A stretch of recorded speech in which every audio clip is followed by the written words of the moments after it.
पिछले 3 ICC event India जीत चुकी है, 2024 का वर्ल्ड कप, 25 की चैंपियन ट्रॉफी और 26 का वर्ल्ड कप। उनके सिस्टम में कोई तो बात होगी जिसको लेके वो वर्ल्ड क्रिकेट में रूल कर रहे हैं, और पाकिस्तान में खराबी होगी कहीं ना कहीं, जिसकी वजह से पाकिस्तान नॉकआउट्स में भी जो है वो पहुंच ही नहीं रहा।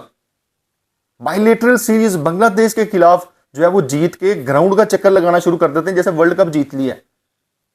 हमारे माइंडसेट का और उनके माइंडसेट का जमीन आसमान का फर्क आ चुका है। हमारी बांग्लादेश के खिलाफ टीम का ऐलान होता है, साद मसूद लड़का है उसको खिला देते हैं, 3 मैचेस नहीं उसने फर्स्ट क्लास के खेले।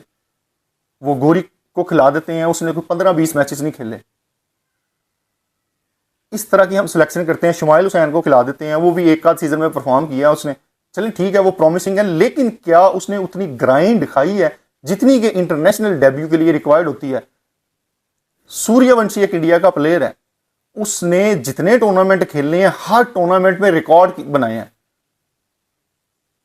उसने एशिया कप खेला अंडर 19 का, उसने जो है बायलेटरल सीरीज 1-2 खेली, उसके बाद उसने वर्ल्ड कप खेला। किस तरह की परफॉर्मेंसेस रही हैं, हर बंदे ने नोटिस किया। पाकिस्तान में हर कंटेंट क्रिएटर, स्पोर्ट जर्नलिस्ट उसकी तारीफें करता हुआ नजर आता। अगर वो पाकिस्तान में होता अब तक कब का इंटरनेशनल जो है वो डेब्यू कर चुका होता। लेकिन इंडिया में क्या उसकी कंसिडरेशन भी है कि वो किसी स्क्वाड में आए? क्यों? क्योंकि वो एक प्रोसेस के थ्रू चलते हैं। आपके यहां 2-3 डोमेस्टिक मैच खेले हैं, उसमें भी कोई परफॉर्मेंस नहीं, आप इंटरनेशनल डेब्यू करवाने जा रहे हैं।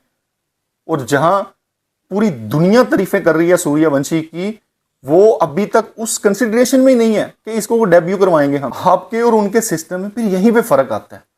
आपने पिछले 2-3 सालों से जो लड़के टीम के साथ रखे, ग्रूम किया उनको, अब आपके पास मौका था कि आप उन प्लेयर्स को चांस देते।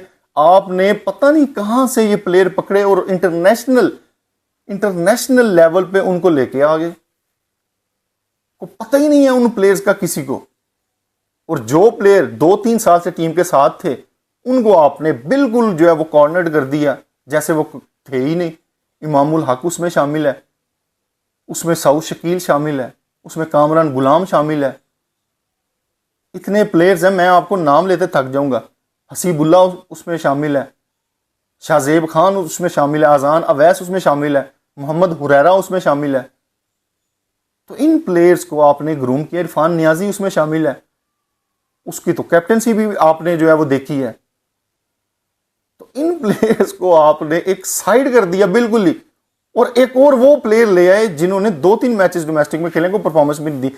तो फर्क यहां पे आता है, सिस्टम को चेंज करें, ट्रांसपेरेंसी लेके आए। जो फैसले कर रहे हैं क्या वो इस